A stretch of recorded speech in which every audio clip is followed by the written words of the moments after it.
don't lose your momentum.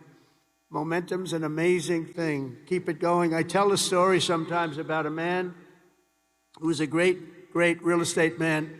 He was a man who was admired for real estate all over the world, actually, but all over the country.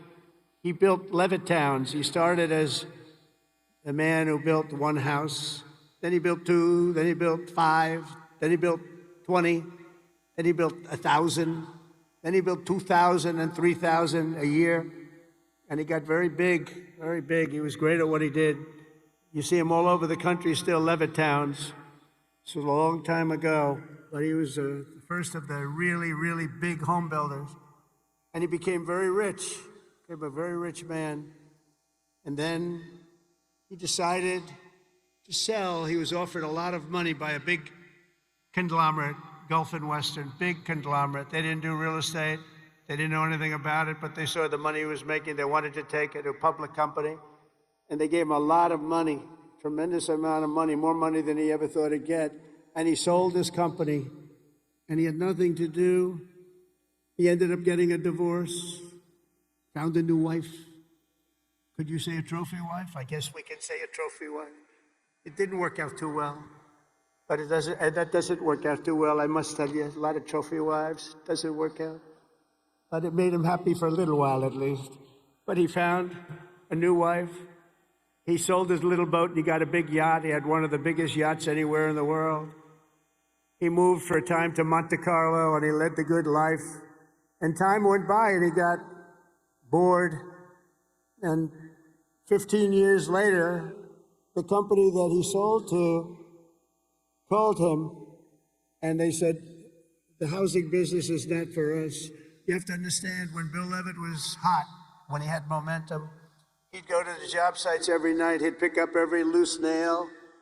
He'd pick up every scrap of wood.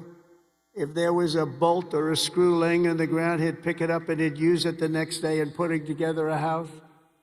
But now he was spoiled and he was rich. He was really rich. And they called and they said, this isn't for us, this business. We do other things.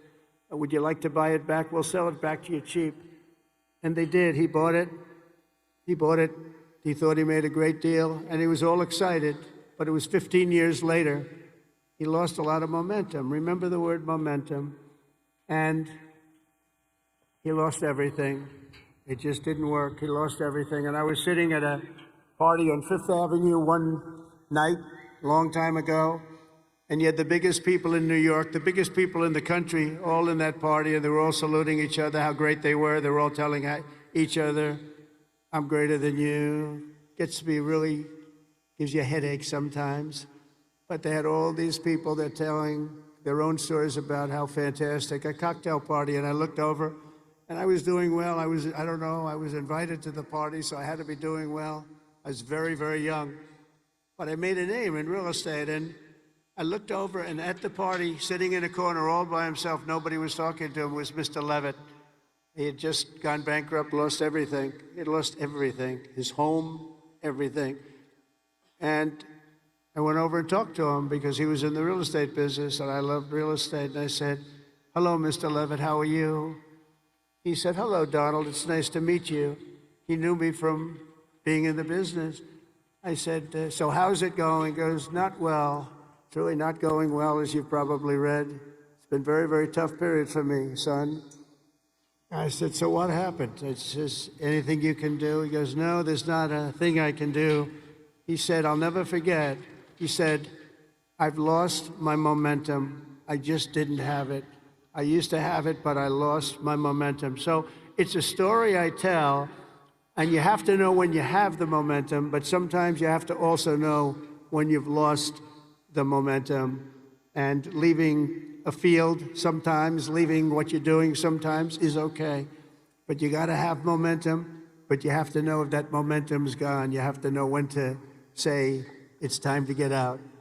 And it's a very sad story. I remember that story so well, like it was yesterday.